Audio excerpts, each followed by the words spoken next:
Moi, je vais partager sur un livre d'Ésaïe, Ésaïe 59, versets 1 à 2. Non, le bras de l'Éternel n'est pas devenu trop court pour sauver, ni son oreille trop dure pour attendre. Mais ce sont vos fautes qui ont fait séparation entre vous et votre Dieu. Ce sont vos péchés qui vous l'ont caché d'eux et l'ont empêché de vous écouter. Je voulais partager ces versets parce que la première fois que j'ai lu ces versets, en fait, j'ai compris une chose, en fait. Je me suis dit, Raïssa, il faut que tu arrêtes de faire de conneries parce que à chaque fois, tu dis que Dieu ne t'écoute pas, Dieu ne te parle pas, tu ne vois pas la même, tu ne vois pas Dieu, en fait. Voilà. Ça veut dire, quand Dieu ne nous parle pas, Dieu ne nous écoute pas, ça veut dire qu'on a fait quelque chose, en fait. C'est par rapport à nos péchés. Et qu'on dit que Dieu ne nous écoute pas, Dieu ne nous parle pas et tout, voilà. Donc, c'est ça, en fait, qui nous bloque, qui nous fait une barrière avec Dieu. Enfin, il ne peut pas nous parler, il ne peut pas nous écouter, en fait, quand on pêche. Donc, quand tu pêches, Dieu n'est pas là. Il n'est pas là juste pour t'écouter, en fait. Il veut que tu arrêtes de pécher, tu arrêtes toutes les sortes de péchés pour qu'il t'écoute et tout. Voilà. C'est tout ce que je voulais partager. Amen, gloire à Dieu. Sois béni, ma sœur. Merci vraiment. Que Dieu nous donne la sagesse pour réaliser que, effectivement, Dieu, il est saint. Et il n'est pas que saint, mais il est 3 fois saint. Et si nous sommes vraiment dans le péché, effectivement, ça va être un peu difficile pour nous que nous puissions entendre Dieu parce qu'il y a tellement que nous sommes dans la lourdeur. Voilà, donc il y a le mal qui est là, donc voilà. Et en priant, en prenant la décision effectivement de nous débarrasser du mal, on s'appelle nos actions, on s'appelle nos comportements, du mal, et que nous recherchons davantage le Seigneur. Oui, Dieu va nous parler. Oui, la parole dit que voilà, demande-moi et moi je te répondrai.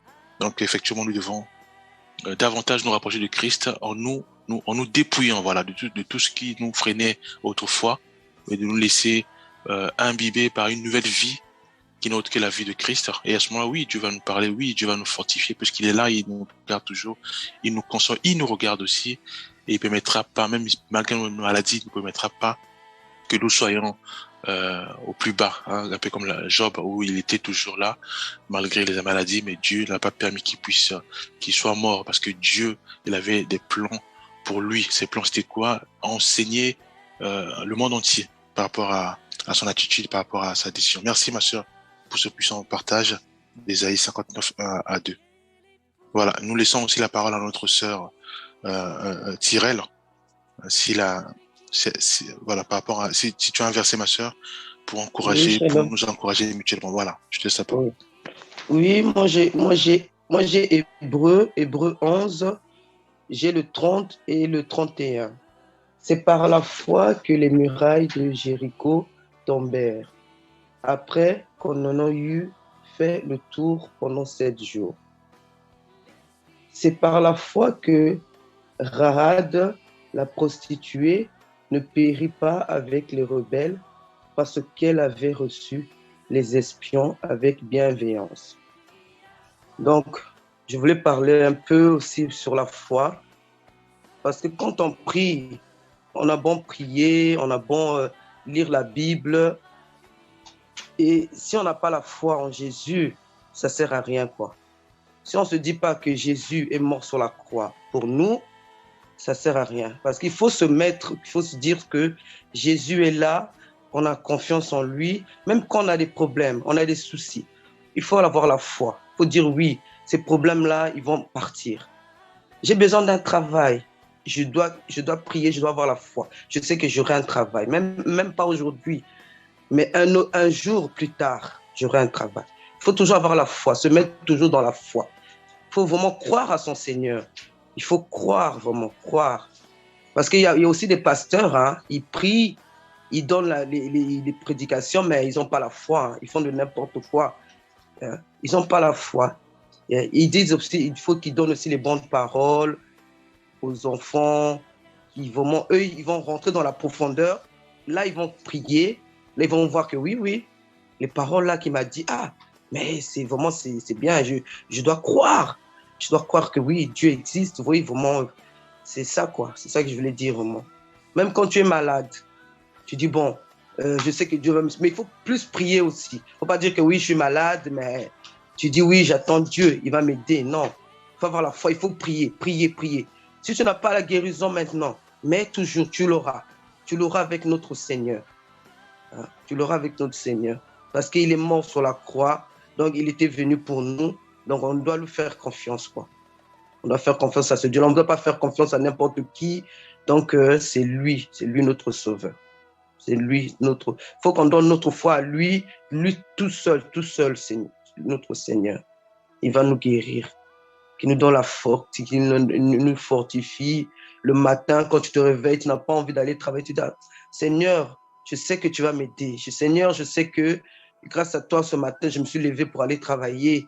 Tu m'as donné ce courage-là ce matin. Continue toujours à me donner le courage, hein, que je continue à travailler, je continue à faire des bonnes choses.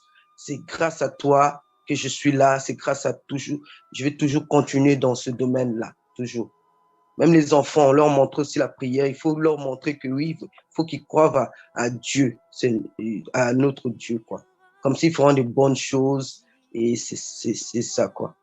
Je vais prendre encore le psaume 21 et le 1 et le 2. Donc, le psaume 121, le 1 et le 2. Hein, oui, voilà. Je lève mes yeux vers les montagnes, d'où me viendra le secours. Le 2, le secours me vient de l'Éternel, qui a fait les cieux et la terre. Oui, voilà. Donc, Dieu est là. C'est un merveilleux Dieu. C'est lui qui nous élève. On peut toujours aller vers lui. Même quand on a des problèmes, des soucis, il faut toujours venir vers Dieu. Venir vers lui, parler à lui. Dieu, qu'est-ce que j'ai? Qu'est-ce que ma famille m'ont fait? Seigneur, viens à mon secours, Seigneur, parce que c'est toi seul qui me connais. C'est toi seul qui m'a donné cette vie-là, Seigneur. Viens à mon secours, aide-moi, Seigneur, parce que je laisse tout pour toi, Seigneur. Je suis là pour toi, Seigneur. Je m'abandonne à toi, Seigneur. Aide-moi, Seigneur. Aide-moi dans ma vie. Fais que je sois vraiment lié à toi, Seigneur. Oh oui, Seigneur, c'est toi. Je vais prendre encore le psaume 122, après je m'arrête là. Le psaume 122, 1. Voilà. Je suis dans la joie quand on me dit, allons à la maison de l'Éternel. Voilà, je suis vraiment dans la joie. Quand on me dit, ah Seigneur, le Seigneur est là. Ah oui, il y a le Seigneur, je peux toujours aller dans le Seigneur. Je peux aller toujours prier dans le Seigneur. À l'église, il y a des gens qui m'accueillent en bonté. Je dois prier le Seigneur. Je suis dans la joie. On me parle du Seigneur, je suis dans la joie. Parce que c'est lui le Dieu. C'est lui notre Dieu. On peut confier à lui parce qu'on sait des merveilles qu'il nous fait. Hein? Il nous fait, même parfois on rêve, on a des bons rêves. Hein? Et il y a des programmes qu'il nous fait, notre Dieu. Hein? Donc, on doit se confier à notre Éternel. Il est bien, il nous bénit, il nous donne la force. Il n'y a que lui, ce Dieu-là. Parfois les gens ils disent, ah oui, mais non, mais j'ai été prié, j'ai parcouru les églises, mais j'ai pas vu le Seigneur. Et non, il peut venir, même parfois tu ne vas pas dans les églises. Hein. En toi-même, il te révèle des choses. En toi-même, parfois aussi, il vient comme ça dans les rêves, dans tu restes comme ça, il te fait des programmes, il lutte seul. Et c'est notre Seigneur. Donc c'est ça que je voulais dire aujourd'hui, qu'on doit faire confiance à notre Seigneur, on doit avoir la foi, on doit toujours aller vers lui, et c'est lui seul qui nous guérit, c'est lui seul qui peut lui donner vraiment la joie, lui seul, quoi. On ne peut pas compter sur les autres, oui, moi je ne connais pas le Seigneur, non, il est là, il est vraiment là. Voilà, c'est ça. Amen. Gloire à Dieu. Merci, ma sœur, pour ce puissant partage. Vraiment que Dieu nous aide vraiment à réaliser cela, à réaliser que seul lui, en fait, avoir la foi vraiment en lui, une foi ferme, une foi inébranlable. Merci, ma sœur, vraiment. Ça m'a fait beaucoup du bien. Merci vraiment. Voilà, je laisse la parole à notre sœur Caroline. Si tu as un verset à nous partager, ma sœur, pour nous encourager mutuellement. Oui, shalom. Oui, je vais lire Romains 12, verset 12. Réjouissez-vous dans l'espérance et soyez patients dans la détresse. Persévérez dans la prière. Pourvoyez aux besoins des saints et exercez l'hospitalité avec empressement. Bénissez ceux qui vous persécutent. Bénissez et ne maudissez pas. Réjouissez-vous avec ceux qui se réjouissent. Pleurez avec ceux qui pleurent. Vivez en plein accord les uns avec les autres. N'aspirez pas à ce qui est élevé, mais laissez-vous attirer par ce qui est humble. Ne vous prenez pas pour des sages. Ne rendez à personne le mal pour le mal. Recherchez ce qui est bien devant tous les hommes. Amen. Amen, gloire à Dieu. Seigneur. Merci, ma soeur. Que cette parole-là était parlante. Ouais, ça parle un peu ce que la sœur vient de dire, qu'il faut toujours être dans la parole, vivre dans la prière, même des moments que on peut avoir des blessures, on peut tomber et le Seigneur nous permet toujours qu'on se relève. Il ne faut pas qu'on vit dans la peur, dans la tristesse, dans la vengeance. On cherche toujours à être dans sa présence, la bonté, quoi. Donc, c'était ma part de parole ce matin. Amen. Amen. Sois béni, ma soeur, pour ce puissant verset. Romains 12, verset 12. Voilà, qui m'a aussi fait du bien. Gloire à Dieu. Alors, je ne sais pas si la sœur Gladys, tu es en mesure de parler. On sait que tu es à l'extérieur. Tu travailles déjà, vu l'heure. Est-ce que tu es en mesure de parler? Sinon, on te laisse la parole pour aussi nous partager un verset pour nous soutenir mutuellement. Bon, elle doit être à l'extérieur. Alors, je vais aussi partager. Donc, moi, le partage, ça va être plutôt sur la barre à mettre en place. Donc, souvent, en fait, on a l'habitude quand on était encore jeune, hein, enfant, on a eu l'habitude de voir nos parents faire quelque chose et après, on se disait toujours, voilà, je veux faire comme lui. Donc, moi, je me rappelle pour moi, personnellement, puisque mon père, il était pasteur. Donc c'est vrai, il aidait beaucoup des gens. Voilà, il y avait pas mal d'hospitalité là. Et du coup, moi, que je le voyais faire. Et je me disais toujours qu'il faut que, bon, ça c'est moi, c'est un enfant. En fait, je me disais qu'il faut que j'arrive à le dépasser. C'est vraiment les pensées d'un enfant. Et voilà. Et des fois, il est aux membres de l'église. Et donc moi, je voyais ça. Je dis, il faut que j'arrive à le dépasser. En fait, c'était ma barre. Ma barre, c'était quoi? Je dois mettre ma barre, c'était limité au niveau de mon père. Voilà. Donc, et même à l'école aussi, parfois, il y a des fois, bon, il y avait des concurrences, hein, où on va voir qui était sorti, par exemple, enfin, qui a une meilleure note, par exemple, en mathématiques, en physique, voilà. Donc c'était cette lutte-là. Mais moi, je visais plutôt mon père, donc il faut que je le dépasse. Et bon, avec le temps, voilà. C'est là où je me suis rendu compte qu'effectivement, non, c'était pas mon père que je devais miser, puisqu'effectivement, je faisais tout pour dépasser tout ce qu'avait fait mon père au niveau spirituel, hein, tout ce qu'il faisait mon père.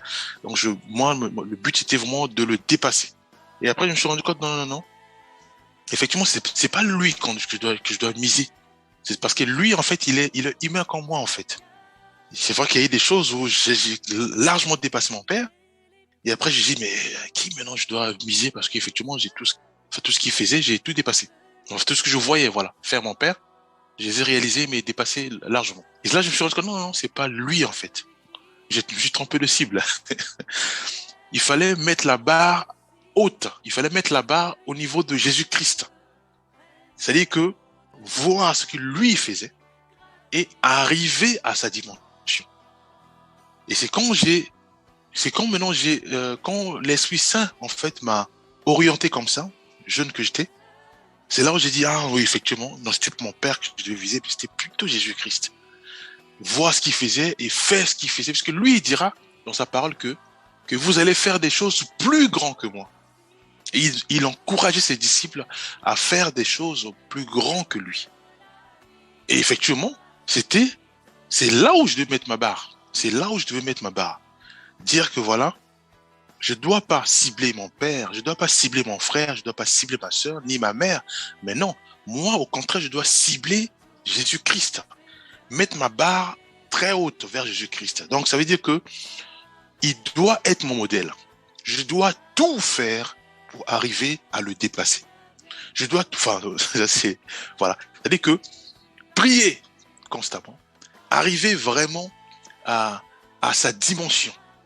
Voilà. Donc, c'est ce que je tenais à partager. C'est juste pour dire que nous chrétiennes, il est important de ne pas voir nos pasteurs comme des références. Il est important de ne pas voir même nos pères, nos mères de la foi comme référence. Non, nous devons au contraire regarder au-delà. Regarder au-delà.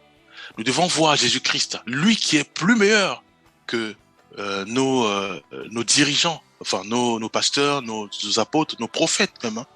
Jésus-Christ est notre modèle ultime. C'est pour ça que nous devons maintenant nous référer à Jésus-Christ. C'est vrai, j'ai eu des amis aussi.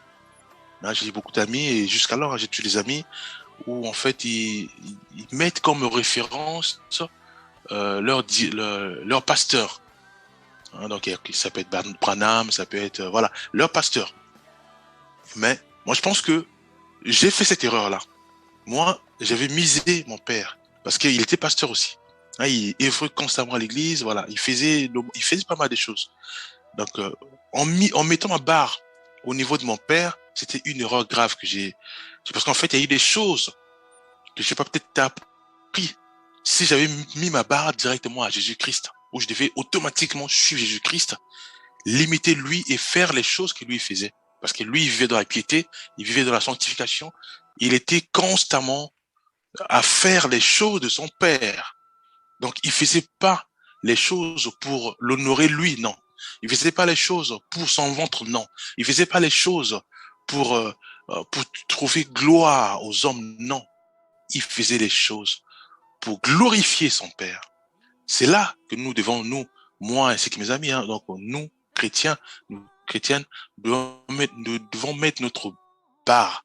La barre doit être très haute au niveau de Jésus-Christ et surmonter puissamment nos pasteurs, surmonter puissamment tous ceux et celles, effectivement, qui nous ont aidés à être des hommes et des femmes de prière. Mais nous devons mettre notre barre haute.